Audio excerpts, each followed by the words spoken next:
Bienvenidas y bienvenidos a una edición más del programa México 2020 del canal del Congreso, en el que estamos intentando hacer una reconstrucción y una revisión de todos los ámbitos temáticos que tendrían que reformarse para llevar a cabo una verdadera reforma del Estado en México, partiendo de la premisa de que reformar al Estado es algo más que modificar las reglas a través de las cuales se articula la relación entre el Poder Ejecutivo y el Poder Legislativo, y teniendo la certeza de que en la coyuntura actual nuestro país requiere de transformaciones de gran calado, de transformaciones profundas, nos hemos dado a la tarea de invitar a un conjunto de expertos para analizar con ellos, con ellas, los temas fundamentales de esta transformación nacional.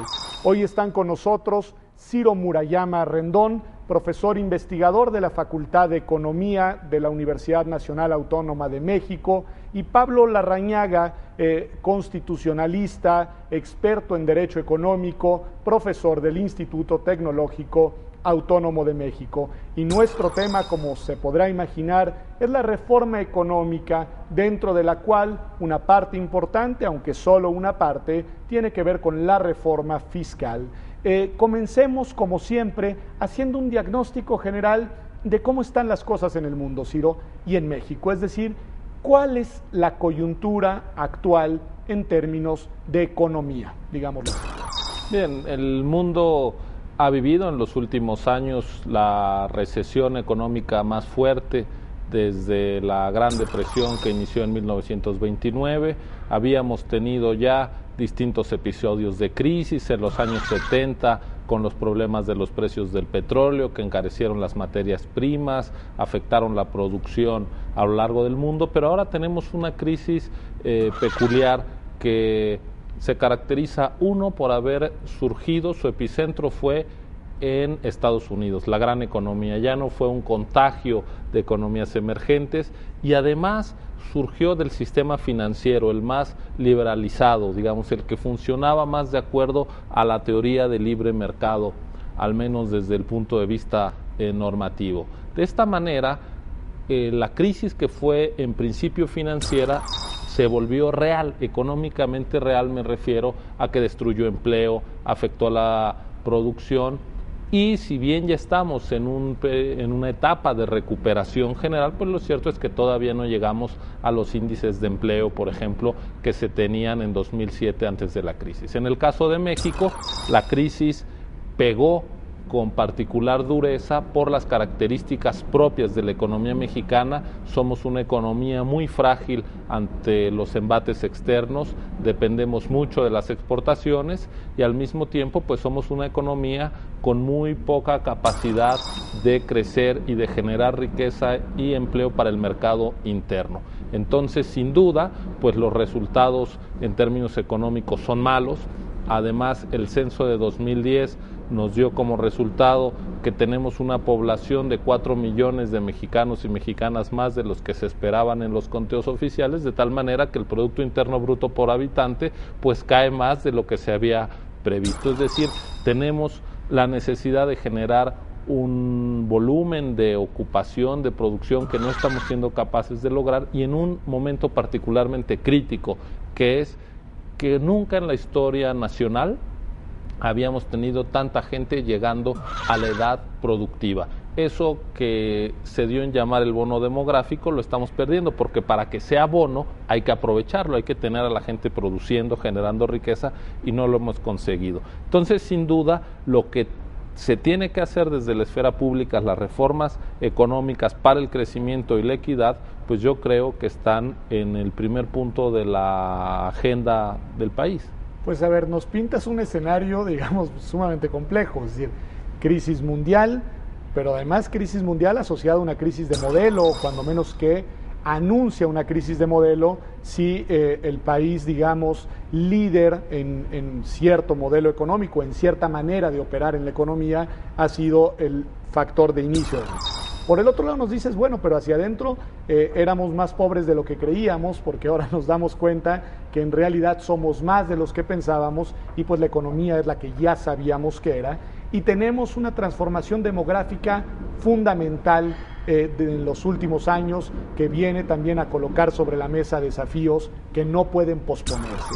Y ahí, Pablo Larrañaga, pues tenemos las mismas instituciones o las mismas reglas de hace algunas décadas. Yo sé que en este tema han habido reformas y demás, pero tú eres constitucionalista, tú eres abogado.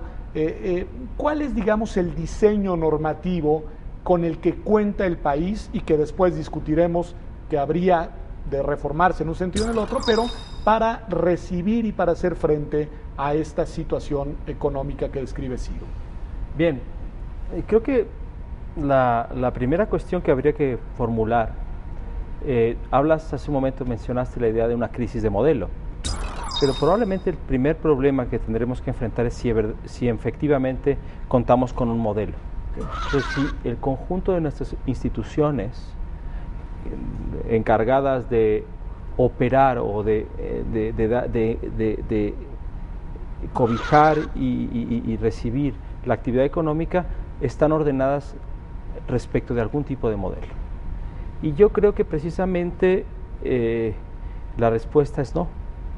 Y eso es uno de los grandes problemas, probablemente, antes de entrar a hablar del desempeño de la economía y el problema de la producción, ese es probablemente uno de los primeros datos que identifican la realidad mexicana contemporánea. En la década de los 80 y 90 se hicieron un conjunto de reformas encaminadas a, por decirlo de una manera muy sencilla, a abrir la economía. Abrir la economía hacia mercados o hacia el exterior, integrándose en un sistema comercial mundial a través del ingreso de México al GATT, el Acuerdo General sobre Tarifas y Aranceles, por un lado, después un conjunto de privatizaciones que fueron reduciendo la intervención del Estado en la actividad productiva, se privatizaron muchas actividades productivas. Ahora es difícil recordar cuántas de las actividades económicas a principios de la década de los 70 las ejercían entidades públicas, ¿no? Pero realmente hubo una sustantiva privatización de la economía. Posteriormente, ya en la década de los 90, entramos en el Tratado de Libre Comercio con Estados Unidos y Canadá, el Tratado de Libre Comercio con Norteamérica, lo cual supuso también una nueva reordenación económica en términos de una competitividad en la integración de un bloque económico internacional. Posteriormente nos adherimos a la OCDE, a la Organización de Países de Desarrollo Económico. En fin, México ha ido tomando un conjunto de decisiones que en principio parecen responder a la implementación de un modelo de economía de mercado, donde la actividad económica reside fundamentalmente en los particulares, en las empresas e individuos particulares, y donde el Estado se retrae respecto a la actividad productiva y se centra en ejercer una función reguladora de esa actividad económica. Sin embargo, esto que parece una tendencia clara, cuando se ve con mayor detalle, uno se da cuenta de que no es necesariamente coherente. ¿Por qué? Ciro, tú coincides con ese diagnóstico, pero yo le preguntaba a Pablo, bueno, ¿cuál es el diseño normativo institucional? Y me dice, bueno, lo primero que hay que ver es, hay normas y hay instituciones, pero probablemente no hay un diseño coherente, y estas acciones que va describiendo nos dice, no necesariamente se traducen en un modelo económico. ¿Tú estarías de acuerdo con él? Yo creo que no se traducen en un modelo económico de desarrollo, pero sí hay una concepción de la economía en, digamos, lo que han sido las reformas hegemónicas o más relevantes que ha adoptado nuestro país en los últimos años. En términos, por ejemplo, del modelo que puede estar en crisis a nivel mundial o que precipitó la crisis, aunque después se ha relegado la agenda de los cambios, incluso en el G20, pues es precisamente de la desregulación de los mercados financieros, ¿no? Que llegaron a tener tal peso en la economía que acabaron afectando al resto de las actividades. Eso a nivel general. Ahora, a nivel nacional, yo a las reformas que señala Pablo añadiría una muy importante, que es la peculiar autonomía del Banco de México. Es decir, la política económica tiene dos grandes herramientas en el mundo, Una es la fiscal, es decir, recaudas y gastas, y otra es la monetaria, cuánta moneda imprimes, cómo intervienes los tipos de cambio, los tipos de interés, en fin. Toda esta parte de la estrategia, la política económica, se sacó de los órganos de representación política y de deliberación democrática, se puso en una institución pública pero autónoma, con una junta de gobierno que tiene un solo mandato: cuidar que no suban los precios en México.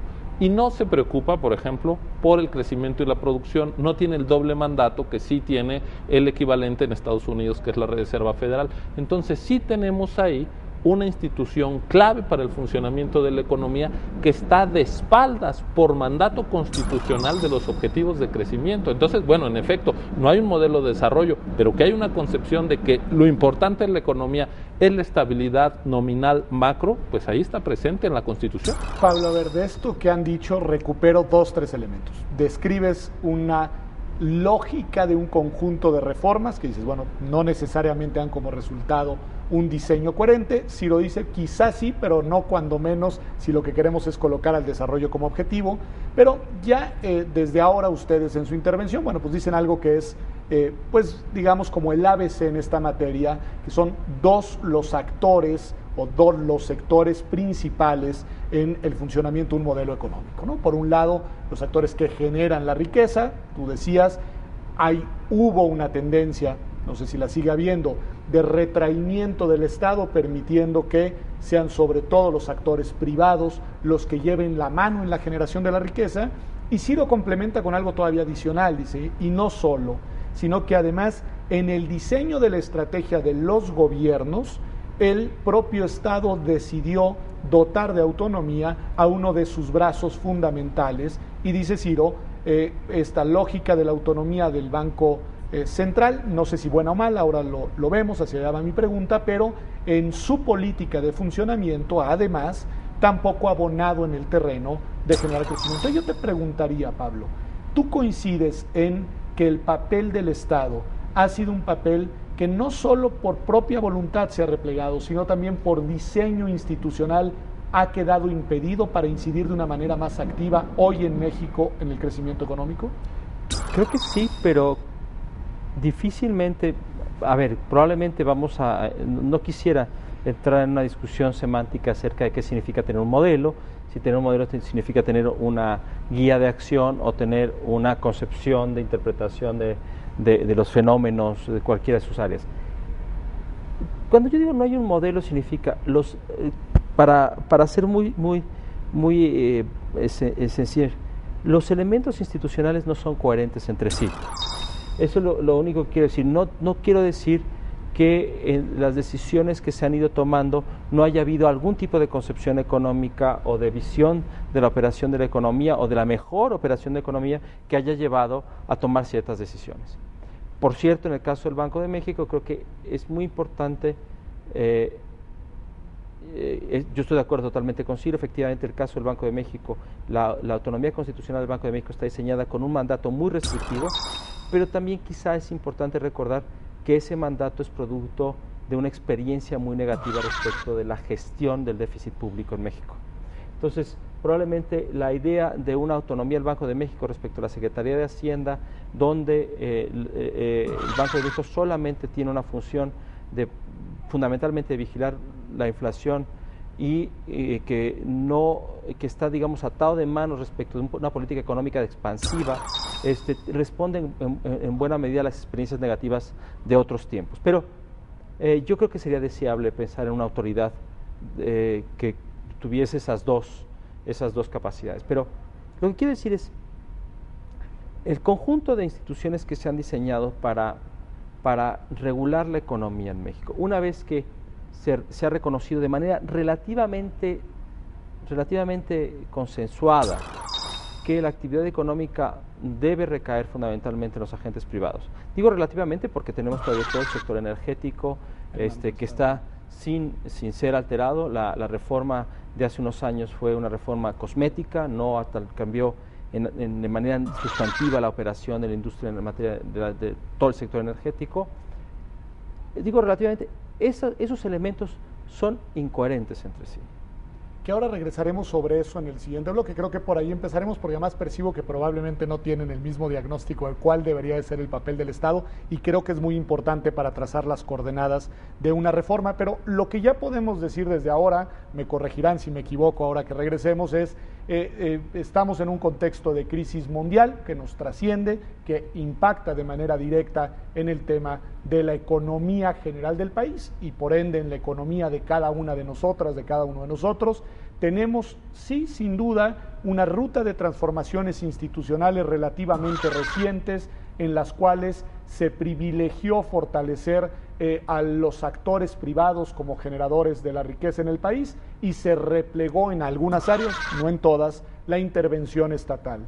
Dentro de este rediseño, además, se operaron algunas modificaciones institucionales importantes en el funcionamiento estatal, dotando de autonomía a uno de los brazos claves, nos dice Ciro Murayama, en la operación de cualquier política económica, el Banco de México. Ahora que regresemos, nos preguntaremos si estas decisiones han sido adecuadas o no, y sobre todo, cuáles debieron de haber sido las decisiones que no hemos adoptado y que otros países en el mundo sí han operado para modernizar con un sentido de desarrollo su sistema económico. Quédese con nosotros, esto es México 2020.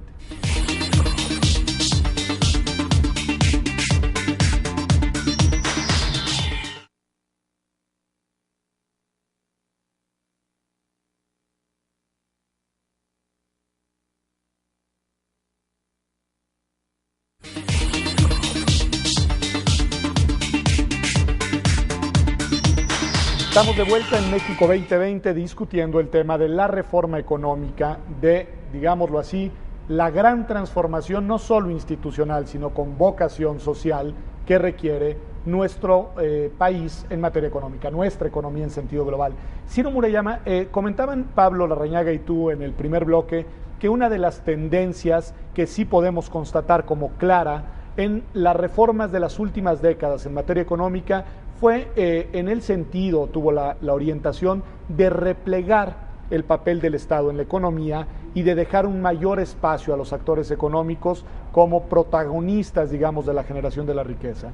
Desde tu punto de vista, como línea estratégica, digámoslo, ¿esta es una buena, una mala decisión? ¿Se pudo haber hecho mejor? En fin, ¿qué nos dirías? Bueno, yo creo que en la crisis de los años 80, donde el Estado estaba sobreendeudado, no podíamos seguir teniendo un Estado con esas características, que se hiciera cargo desde la producción de gasolina hasta tener empresas productoras de sombreros de paja, deficitarias. Es decir, eso no tenía sentido y se echó para atrás. Lo que tiene sentido y preguntarse es si todo el camino andado en el achicamiento estatal tiene sentido.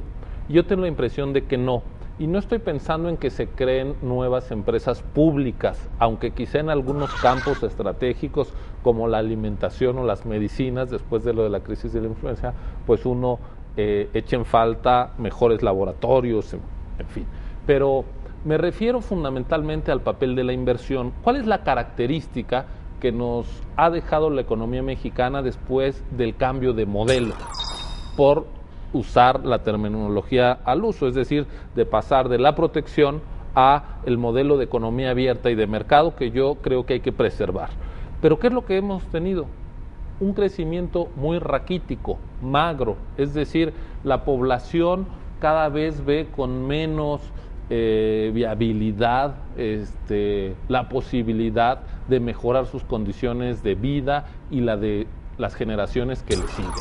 Bueno, este bajo crecimiento tiene una explicación por la decisión de retirar al Estado, yo creo que en un área fundamental, que es el de la inversión pública, la creación de infraestructura, que esa inversión también ayuda a los privados a hacer negocios. Es decir, la idea de que Estado adelgazado quiere decir empresariado fuerte, es falsa. Es como quien habla de Estado fuerte y sociedad civil necesariamente débil. No es cierto.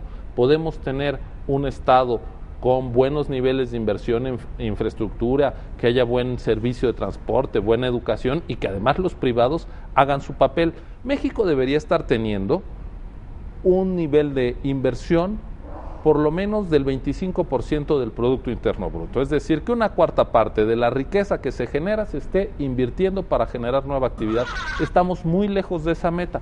El Estado retiró su inversión para dejar el campo libre a los privados y los privados no pudieron llenar. No es cierto que haya rivalidad entre inversión pública y privada en todos los campos. Lo que hemos tenido es un vacío de los dos tipos de inversión. Ciro Murayama nos dice, Pablo, y te pediría que lo pusiéramos entre paréntesis, creo que es un punto muy importante, que una de las omisiones del Estado ha sido la de invertir en proyectos y en áreas estratégicas que permitan, además, en algo que parece romper con una paradoja, digamos, que permita fortalecer al Estado, fortalecer a la economía y fortalecer además a los sectores privados. Pero hay una dimensión de omisión estatal, de otra omisión estatal, que tú conoces muy bien y que parece que es fundamental, que es la del Estado como órgano o como instancia reguladora del funcionamiento de los mercados. Es decir, aun cuando sean los particulares los protagonistas en la generación de riqueza, pues se requiere un Estado regulador que intervenga, que sepa, digamos, arbitrar las dinámicas y las mecánicas económicas. ¿Qué dirías de eso, Pablo?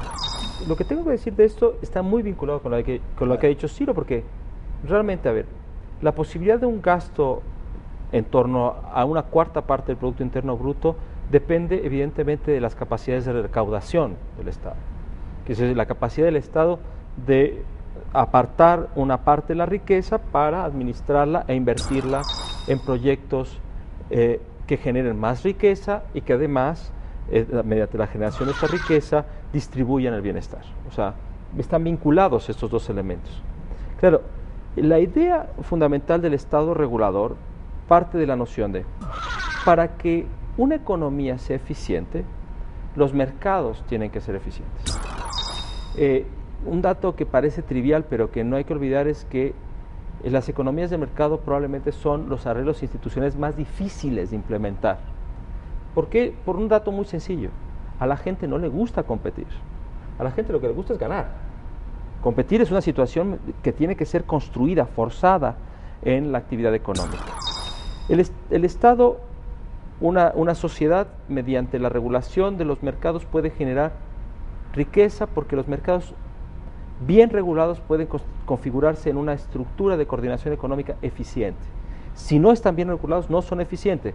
Generan, por ejemplo, grandes acumulaciones de riqueza, rentas monopólicas. En México conocemos. ¿Cuáles serían ejemplos, por ejemplo, de instancias, digo, para tenerlo todos claros, de instancias diseñadas para regular mercados que no están haciendo su tarea? Yo creo que, por ejemplo, la industria de telecomunicaciones, el sector de telecomunicaciones. Cofetel no está haciendo su tarea. Cofetel no está funcionando. No está funcionando. No está cumpliendo con la tarea. No está funcionando en términos de la calidad. Bueno, el proceso sería el siguiente. Una industria regulada o establecida en condiciones de mercados competitivos lleva a los participantes en esta industria a ser más eficientes en el uso de sus recursos para expandir la industria y a su vez prestar mejores servicios a mejores precios, precios de competencia, a los consumidores. Queda claro que eso no lo tenemos en materia de telecomunicaciones. Mediante esta expansión de la industria se presta un servicio de alto valor productivo que son las comunicaciones y además, digamos, lo cual permite, que la economía crezca.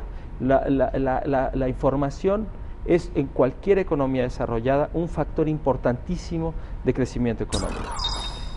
Mediante ese crecimiento económico, generación de riqueza, en esa riqueza, el Estado puede apartar mediante el sistema tributario parte de esa riqueza y reinvertirla en el sector de telecomunicaciones, desde luego, pero también en otros sectores.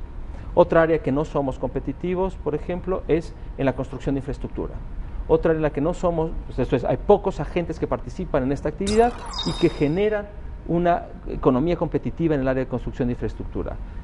Podemos hablar de transporte, podemos hablar de... Hay una dimensión que Pablo ha señalado en 2 ocasiones, está directamente relacionada con tu tesis central, digamos, con la omisión que tú has planteado del Estado como un actor que pone en circulación recursos, que invierte en la economía nacional, y que es la dimensión fiscal. Este programa, de hecho, un poco por ignorancia de quien lo conduce y un poco por la necesidad de abarcarlo, llamamos reforma económica y fiscal. Sé que están relacionadas, pero a ver, ahí, Ciro, ¿qué es lo que no hemos hecho? ¿Qué es lo que tenemos, digámoslo así?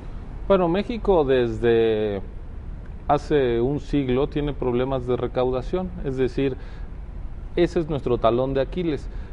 No porque a los mexicanos no nos guste pagar impuestos, porque no nos gusta. La diferencia con el resto del mundo es que allá, aunque no les guste, pagan, ¿no? Entonces esto nos está diciendo que existe un problema de capacidad del Estado, pero también de legitimidad del Estado. Es decir, es un Estado incapaz de recaudar pues niveles suficientes para mantener una inversión pública adecuada con el tipo de economía que somos. Somos la 13ª economía del mundo y nuestro nivel de recaudación pues está en el nivel 100 y tantos del mundo. ¿Qué es lo que implica no recaudar? Uno, no generar buenas condiciones para la economía. Curiosamente, había un dicho en Estados Unidos que era: no le dejes de cobrar impuestos a la General Motors, cóbrale impuestos para que construyas carreteras y circulen los General Motors. Aquí lo que hacemos es dejarles de cobrar a los particulares. Lo que tenemos que hacer es recaudar, porque eso permite esta inversión en infraestructura, esta creación de riqueza que no va a ser un particular. Por ejemplo, construir buenos puertos, pues no son inversiones que pueda hacer un particular, tener buenas redes de carreteras, buenos sistemas de seguridad, en fin, todo ese tipo de cosas lo tiene que hacer el Estado. Pero también está implicando que tengamos una baja capacidad de corrección de la desigualdad social. Eso es fundamental. Detente un segundo en ese tema. Mira, bueno, México es uno de los países más desiguales de América Latina, que es el continente más desigual del mundo. ¿Cómo se corrige la desigualdad en el resto del mundo? Bueno, pues cobrando impuestos, sobre todo a quienes más ingresos consiguen en el mercado. Distribuyendo. Y después distribuyendo de manera equitativa. Es decir, si uno ve qué pasa con las sociedades europeas antes de pagar impuestos, son desiguales en cierta magnitud, y después de pagar impuestos y de que se redistribuyen, hay cierta equidad social, y eso hace que sean sociedades más cohesionadas, con mejores niveles de convivencia interna.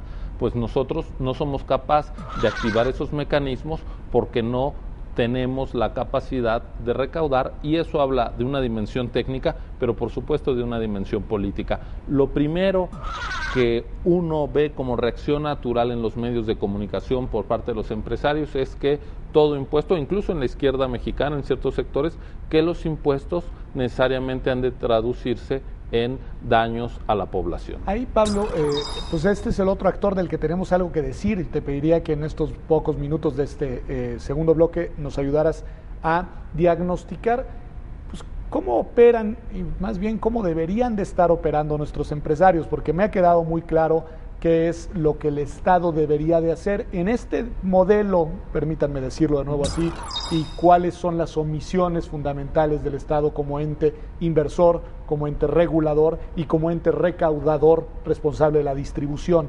Pero los empresarios son actores muy importantes que sé que deben responder a la lógica de, pues digamos, la acumulación, de que, en fin, me queda muy claro. Pero, ¿cuál debería de ser, si es que hay aquí un deber ser por parte del empresariado, las coordenadas de su desempeño para contribuir a mejorar la economía desde el punto de vista de su crecimiento y la distribución de los recursos?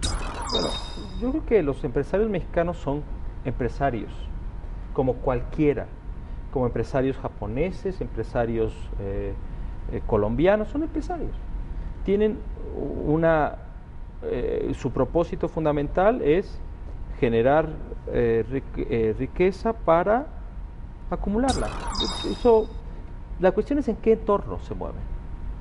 Y yo creo que Ciro apuntaba a un elemento central, que es el entorno institucional en el que han operado los empresarios mexicanos. Han operado en un entorno fiscal muy laxo, porque el Estado no construyó las herramientas de recaudación eficientes, porque además tenía la posibilidad de allegarse recursos mediante otros mecanismos, fundamentalmente la renta petrolera. Digo, hay que tomar en cuenta que esa fue una opción que se tomó, no cobrar impuestos y financiar el gasto público mediante otra fuente de ingresos públicos. Han sido también empresarios que han encontrado una relativa facilidad de acuerdos con el gobierno, con el Estado, para llegarse grandes cantidades de recursos públicos y transformarlos en recursos privados. La propia configuración del modelo productivo mexicano ha hecho que las empresas privadas, a través del sistema de concesiones, licencias, autorizaciones, etcétera, puedan canalizar recursos privados recursos públicos, perdón, hacia manos privadas. Las grandes fortunas mexicanas se han configurado no sobre la invención de nuevos productos o sobre innovación, sino sobre una relativa alianza entre el sector público y el sector privado. Esa es una historia que conocemos bien. Y además se han encontrado con una tendencia que probablemente ha sido favorecida por una relativa, pues probablemente sería por una relativa negociación entre el poder político y el poder económico, en un pacto de no agresión, de ventaja mutua. Y en esta consiste fundamentalmente en la idea de: yo voy, desde el punto de vista del poder político, yo voy a dejar que tú, digamos, tengas una actividad económica relativamente exenta o cubierta de los rigores de la competencia económica, a cambio de que, por otro lado, llegado el momento, tú no exijas la operación de un Estado eficiente. Pues es tremendo, porque ahora que nos encaminamos hacia el tercer bloque, que tiene que ver con cuáles reformas, tal cual una batería de propuestas de reformas en serio para una transformación en serio en materia económica, pues lo que ahora Pablo sostiene, y supongo, intuyo que Ciro estará de acuerdo, es que la colisión de intereses pues no abona en un terreno favorable para una reforma como la que le hace falta al país, pero sobre eso discutiremos ahora, regresando de este corte. Estamos en México 2020, un programa del canal del Congreso. Yo soy Pedro Salazar y están conmigo Ciro Murayama y Pablo Larrañaga. Quédese con nosotros.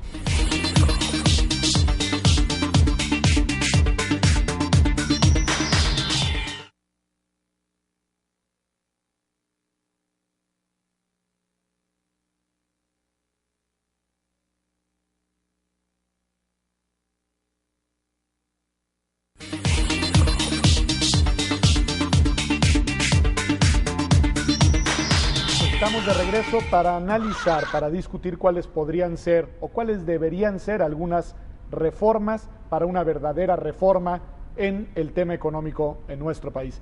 Ciro, ¿por dónde empezar? Porque no está fácil el asunto. Bueno, yo empezaría por jerarquizar la importancia de las reformas. Creo que tiene sentido hablar de la reforma económica y la fiscal, porque la reforma fiscal es la madre de todas las reformas. Es decir, sin reforma fiscal, lo demás que podamos hacer se va a ver limitado por falta de recursos, por falta de capacidad del Estado.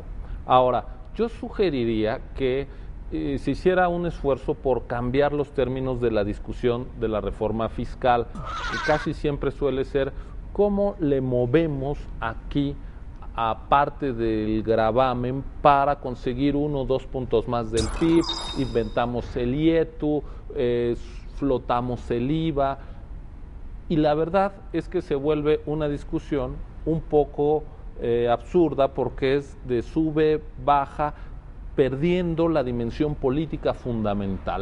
¿Para qué recaudamos más? Y yo creo que hay reticencias en ocasiones legítimas al mayor pago de impuestos, en buena medida porque no se conoce en qué se está gastando y para qué se quieren estos mayores impuestos. Yo creo que hay que poner en el centro algunas reformas sociales que acompañen a la reforma laboral. Estoy pensando en un sistema único de salud por ejemplo, que garantice no solo tener empadronados a nuevos 43 millones de mexicanos, sino tenerles un médico cerca, es decir, dar el paso que le falta al seguro popular. Tendríamos que pensar en el mismo sentido en un sistema de pensiones. Somos una población que está envejeciendo y ahí tiene que ser una salida pública, no de mercado.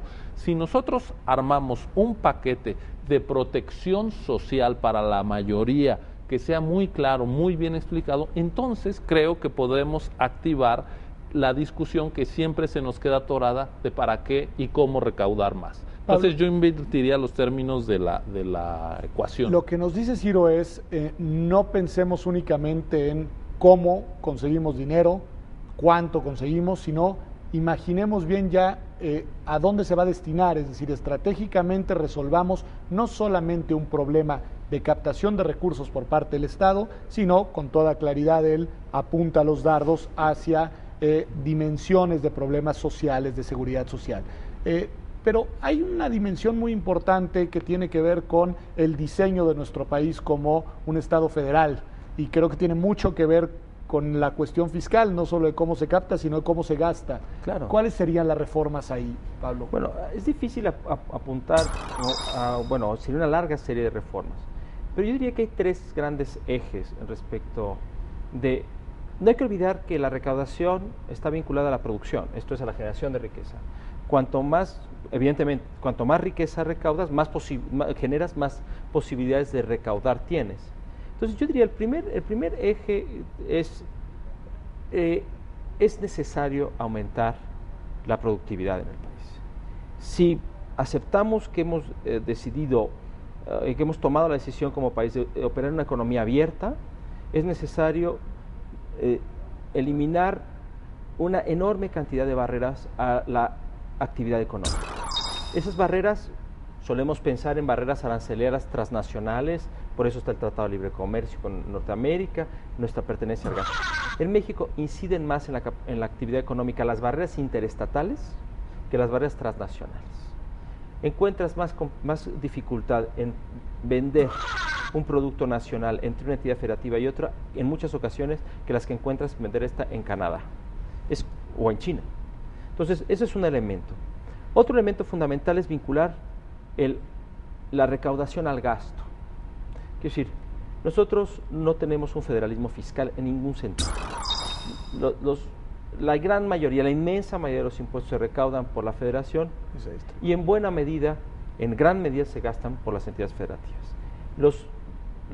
No existe un alineamiento de incentivos para recaudar y gastar, teniendo que dar cuentas a quienes les estás recaudando y quien está recaudando respecto del gasto que se hace. Que los estados y los municipios recauden para que hagan un gasto relacionado con sus prioridades, con las necesidades establecidas, localmente definidas, ¿no? Y para que además exista la necesidad y el espacio de liberación pública para exigir cuentas. ¿Tú estarías de acuerdo, Ciro? Sí, por supuesto. Con un añadido, en materia fiscal nos hemos ido metiendo en unos corsés que vienen, por un lado, digamos, por este federalismo que se nos está volviendo una suerte de feudalismo y de poca corresponsabilidad en materia fiscal, pero también a nivel federal hace unos años se aprobó la llamada Ley de Responsabilidad Fiscal, que lo que nos hace es sacarnos de las consideraciones de mediano y largo plazo. Nos obliga a vivir en el día a día y a tomar decisiones con independencia del momento económico que se está viviendo. Es decir, obliga a gastar lo que recaudas. En épocas de crisis no puedes gastar un poco más para inyectar recursos a la economía, y en épocas de auge, cuando llegue el auge, no te permite ahorrar, sino que te lo tienes que gastar todo. Esto es perder la visión de largo plazo, es perder la visión estratégica, y eso está en una ley que habría que echar para atrás lo más pronto Allá hay posible. una reforma, digamos, concreta que el legislativo tendría en sus manos, una modificación con un impacto específico. Es decir, entiendo bien un diseño fiscal, dice Ciro, como eje central, que tenga además una clara vinculación con un proyecto de gasto social, dices, con una recaudación diferenciada en la que tengan municipios y entidades federativas un papel de mayor corresponsabilidad en los dos sentidos, recaudar y gastar, y dice Ciro Murayama, y que tengas mayor capacidad de planeación en el uso de esos recursos. Presupuestos multianuales. En fin. Ciro tiene toda, yo coincido completamente con Ciro, la capacidad de tener una política fiscal que incide en una política económica expansiva, esto es la posibilidad de tener un cierto déficit público que no corresponde más que a la idea de que, bueno, hay veces que hay que poder invertir a largo plazo para poder recuperar a ese largo plazo, a plazos más largos, es importantísimo. Pero eso está vinculado en la eficacia del gasto. Que decir, el gasto tiene que ser racional. Porque uno de los problemas, e históricamente uno de los problemas del sistema mexicano, es el déficit dedicado a gasto corriente. Ojo, tiene mucho sentido lo que está diciendo Ciro, pero, y eso es importante, no es cosa de encorsetar la capacidad fiscal y de gasto a no poder endeudarse, pero tiene que ser una deuda productiva. Exacto. Solo y eso es otro elemento que hay que añadir. No gasto en la operación cotidiana del Estado, me corrigen si me estoy equivocando, sino gasto Mira, el ejemplo en inversiones más estructurales. claro de cómo estamos haciendo mal las cosas es que el petróleo, que es un recurso finito, no renovable, nos lo estamos gastando en sueldos y salarios, en comprar coches, papel para las oficinas, en fin, que la renta petrolera, que hoy representa pues alrededor de una tercera parte de los ingresos públicos, que ya no va a volver, tenga que traducirse necesariamente en inversión que nos permita generar ingresos en el futuro para cuando el petróleo se nos vaya acabando. Esa dimensión me ha quedado muy clara. Les preguntaría sobre dos temas que ustedes mismos colocaron en la discusión en distintas etapas de la misma. Pensando en el funcionamiento del mercado y pensando en el papel del Estado, Pablo, como entidad reguladora a través de estas comisiones que no están funcionando, ¿qué tendríamos que hacer? ¿Qué hacer para que la COFETEL haga el trabajo que no hace? ¿Es un problema de diseño? ¿Es un problema de voluntad política? ¿Cuál es el problema con los órganos encargados de regular al mercado? Bueno, yo creo que eso nos lleva a donde empezamos, ¿no? ¿Qué hicimos y qué no hicimos para ir enfrentando los cambios en las transformaciones globales y que en México, qué cambios hicimos para adaptar al país a estas transformaciones y qué cambios no hicimos? Y uno de los cambios que no hicimos fue habilitar al Estado mexicano para convertirse en un Estado regulador. Esto es, habilitar al gobierno, al poder público para ejercer un tipo de poder. Un tipo de fortalecer al Estado en ese rubro. Exacto, fortalecer ese tipo de poder que significa un poder fundamentalmente de carácter técnico, en la esfera fundamentalmente del Ejecutivo, porque el Ejecutivo coordina la política pública en general y las políticas económicas en particular, pero que supone una relativa deferencia del Legislativo hacia el Ejecutivo, pero con un importante control de legalidad y de constitucional por parte del Judicial. Es un arreglo, un rearreglo de la división de poderes. Rediseñar comprometiendo a todos los poderes en la materia regulatoria. Y para que estos órganos regulatorios sean en verdad órganos de Estado con un arropamiento de los tres poderes. El legislativo dotarlos de facultades, el ejecutivo operarlos, si me parece así, y el judicial servir como entidad sancionadora en caso de incumplimiento de los sectores económicos. ¿Sí estoy? Controladora del ejercicio de esta autonomía técnica de los órganos, ¿no? Controladora, vigilante, que este ejercicio no sea tecnocrático, sino que sea un ejercicio en servicio de la regulación eficiente de unos mercados que en principio deben estar diseñados para generar la riqueza que se pueda vincular con la redistribución de la riqueza y el mejoramiento general del nivel de vida de la población. Pensando en la dimensión estatal, ustedes mismos habían señalado, yo al menos no me quedó muy claro, con una valoración de qué tipo, positiva o negativa, el tema de la autonomía del Banco Central, ¿no? Ahí lo colocaron, creo que es un tema, pues vamos, de estos muy aceptado por el sentido común, como que ya se acomodó, digamos, y se colocó en la agenda de lo que así es. ¿Tú qué dirías, Ciro? Dos cosas. Una, sobre el tema de la regulación y la competencia, por ejemplo, en materia de telecomunicaciones, lo primero que habría que decirle al Congreso, ya que nos abre sus cámaras, es que la Corte ya hace varios años, 4 años, se echó para atrás una reforma en materia de telecomunicaciones y de ley de radio y televisión, y el Congreso no ha sacado la nueva ley. Es decir, tenemos unas comisiones operando sin el marco legal adecuado, y tenemos separadas dos leyes, como si la telecomunicaciones y la televisión y la telefonía fueran hoy dos cosas distintas, cuando sabemos que corren por el mismo cable. Entonces el Congreso tiene algo que hacer, el Poder Judicial ya dijo que lo que habían hecho no estaba bien y no han acatado en el sentido de no. Y en lo de la materia del Banco de México, quizá se puede mantener la autonomía, esa es una discusión de mayor calado, pero diría lo que se tiene que cambiar es el mandato, que sea autónomo, pero que se preocupe por el crecimiento. Hoy dice la Constitución, el mandato constitucional le dice, tiene que velar por la capacidad de compra de la moneda, es decir, que el peso, que los precios no se disparen, pero hay que también tener unos tipos de interés. Si tú subes mucho los tipos de interés, no vas a tener problemas de precios, pero no vas a tener empleo porque es muy caro invertir. Entonces, ahí hay una tensión natural de toda política monetaria que nosotros lo resolvimos fácilmente y a la mala, que es controlar la inflación, aunque no generes empleo. Eso habría que modificar y habría que hacernos a la idea que el Banco de México es una institución pública, aunque sea autónoma. Es decir, ¿cuántas veces hemos visto los nombramientos de los consejeros del IFE, de los ministros de la Corte, y son parte de la discusión pública? ¿Cuándo hemos visto un debate serio, abierto, sobre quién va a ser el nuevo miembro de la Junta de Gobierno del Banco de México? Hay que democratizar la discusión de la economía y la discusión y extender el análisis de lo que pasa en el Banco de México. En la revisión de los actores que estamos haciendo, de alguna manera ustedes han colocado una omisión fuerte del legislativo, por ejemplo, señala Pablo, algunas vetas de oportunidades de las reformas de leyes, señalabas tú el Ejecutivo tiene un papel fundamental en la regulación, en fin, el Banco Central es autónomo, pero tiene un papel clave. El Poder Judicial, Pablo, ¿qué no ha hecho o qué ha hecho mal? ¿O qué más podría hacer más allá de la acción de inconstitucionalidad en materia de medios? Estoy pensando en materia fiscal. El Poder Judicial juega un papel muy importante en el otorgamiento de amparos en este tema. El Poder Judicial tiene un papel también determinante en la configuración de algunas decisiones de Estado en materia económica. ¿Qué dirías de eso? Quizá no es el poder, sino las reglas con las que opera, pero ¿qué dirías de eso? Acabas, creo que, de apuntar lo que creo que es la clave. Las reglas, ¿no? Yo creo que una de las instituciones que genera más obstrucción en la operación de un Estado regulador en México, de un gobierno efectivo, de un gobierno económico efectivo, es el amparo. El amparo como el amparo, que ahora está reformando, pero...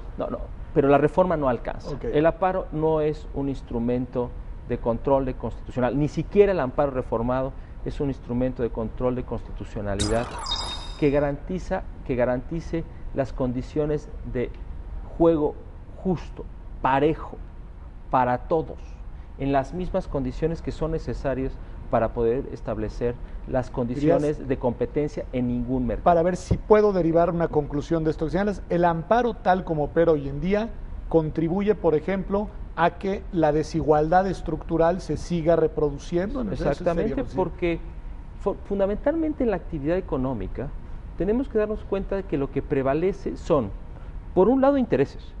Es decir, los empresarios, las industrias, los sectores económicos participan en una actividad porque quieren obtener rentas de esa actividad. Esto no es ningún tipo de actividad lúdica, este es el objetivo de la actividad económica para la mayoría de los que participan en ellas. Por otro lado, la mayoría de las que participan, o por no decir todos, prefieren eludir las condiciones de la competencia porque hace que esta actividad económica sea mucho más difícil de desarrollar. Cuando tú tienes el amparo como un instrumento para establecer diferenciaciones respecto a las reglas del juego, esto es el efecto individual del amparo, en ese momento tienes una gran herramienta para distorsionar, concreto de eso distorsionar las reglas del juego. No se cobra el IVA a alimentos en México y eso está pensado para favorecer a los productores, a los campesinos pobres, y a través del amparo, ¿quién se ha beneficiado? Las grandes cadenas de venta de pizzas, por ejemplo, que han conseguido que les regresen todo el IVA que pagaron. Y bueno, ahí lo que estamos viendo es un Poder Judicial que consideró que este actor económico, que es una compañía transnacional de pizzas, no tendría que pagar el IVA y se le regresó. Entonces ahí tenemos un buen ejemplo de cómo el amparo, al abrir la puerta para meter pleitos fiscales, pues acaba debilitando al Estado. Con las reglas actuales me están diciendo poco crecimiento y mayor concentración. Ese es un poco al final. Aquí parece que hay un costo muy alto para el país, quizá no para los empresarios, sino quizá para algunos políticos interesados en que las cosas no cambien. Pero para el país, al parecer, habría un costo muy alto si no se transforman las normas. Ciro, Pablo advertía que a los empresarios pues les toca seguir haciendo su labor y que son las reglas de funcionamiento las que tienen que cambiar. ¿Tú estarías de acuerdo? ¿No tiene sentido esta noción que yo he escuchado por ahí, que quizá no se aplique exactamente el término, pero de la responsabilidad social de los empresarios? ¿Podemos llamar algo? Yo creo que sí, yo creo que la responsabilidad social de los empresarios es cumplir con los contratos de sus trabajadores, no estar inventando falsos asalariados. La gente que está en la calle vendiendo los productos de la compañía, de las compañías telefónicas, los tratan como socios, no como trabajadores. Eso es que están eludiendo su responsabilidad social. Y la otra gran responsabilidad social es pagar impuestos. Yo no quiero que hagan teletones, no los quiero por el lado de la caridad, los quiero cumpliendo las obligaciones que cumplirían en cualquier otro país donde fueran a invertir y a legítimamente obtener ganancias. Pablo, tú ves, es una película, iba a decir una pregunta, pues para una película de especulaciones, que es, ¿tú ves incentivos entre los actores hoy en día para llevar a cabo estas reformas estructurales? Creo ver incentivos desde la perspectiva de que creo que cada vez queda más claro que la situación mexicana no es una situación de crisis. Es decir, empezamos comentando la crisis de 2008 como el entorno en el que nos encontramos. Pero la crisis de 2008 no explica la situación. Es una enfermedad estructural. Es una enfermedad estructural. O sea, ya nos acercamos a la segunda generación de mexicanos que ha vivido en una expectativa peor que la de sus padres. Y eso no es un problema de un año, no es un problema global, es un problema de no hemos sabido reordenar nuestras instituciones y nuestras prácticas económicas, nuestras prácticas políticas para generar riqueza y para distribuir sobre la base de esa riqueza bienestar. No lo hemos logrado hacer y esto no es un problema, digamos, que se va a resolver en 5 minutos porque no viene de hace un año ni de hace 2 años. Este problema es, digamos, que viene de décadas. Creo que hay cada vez más un grupo de agentes relevantes en la sociedad, particularmente, digamos, con capacidades de incidir en la realidad, que se han dado cuenta de que efectivamente si no se cambian las reglas del juego, las reglas fundamentales, no ese cambio de reglas del juego del que hablaba el presidente Calderón hace un par de años, ¿no?, de regulación cero y cosas de ese tipo. No, cambios sustantivos. Por otro lado, que empiezan desde abajo, en muchos casos, no desde arriba, pero que empiezan desde acomodar operaciones muy simples y muy concretas. Creo que ya hay gente que está dando cuenta de esto y veo que hay incentivos importantes para cambio en esas personas. Ciro, con el tiempo encima, ¿esto es una reforma estructural? ¿La llamarías así? Yo creo que es una reforma de las políticas económicas, hay que hablarle así, y te diría, el principal problema económico de México es político, que no se están tomando las decisiones en la esfera de la regulación, del fortalecimiento del Estado para reencauzar la economía. Mientras los actores políticos no quieran cambiar el estado de cosas, pues los beneficiarios del statu quo menos lo harán. Entonces, yo creo, por eso insistir en el término de la democratización de la economía, en el término de que hay que democratizar la toma de las decisiones y tiene que dejar de ser un tema solo para algunos enterados y especialistas, porque en las decisiones económicas que se toman en buena medida aquí en el Congreso, en el Banco de México y en la Secretaría de Hacienda, pues va la calidad de vida del día a día de millones de personas. Pues ahí tiene usted, gracias Pablo, gracias Ciro, una batería de argumentos y de razones para ver a la reforma en materia económica como algo más que una reforma solamente de un sector, de un ámbito de la vida del país, sino como uno de los ejes centrales, de las columnas vertebrales de una verdadera reforma del Estado en México. Si queremos que la articulación entre gobierno y Estado como conjunto de instituciones pase o se traduzca en una transformación social que tenga una vocación de inclusión, que tenga una vocación de desarrollo, de crecimiento, de igualdad, necesariamente tenemos que revisar la manera en la cual están funcionando nuestros actores económicos. Probablemente no está en el lugar número 1 de las prioridades del empresariado, probablemente tampoco es la mayor preocupación de la clase gobernante y de los representantes populares que hoy están en el Congreso de la Unión, pero creo que hay buenos argumentos para que sea una de nuestras preocupaciones como ciudadanos, digámoslo así, nucleares, medulares. Presionar democráticamente a través de un debate razonado, de una deliberación abierta y de una participación activa para que estas transformaciones tengan lugar, también es responsabilidad nuestra. Muchas gracias por habernos acompañado a esta edición más de México 2020, un programa del canal del Congreso con Pedro Salazar y con un conjunto de expertos para analizar 13 reformas para una verdadera reforma del Estado.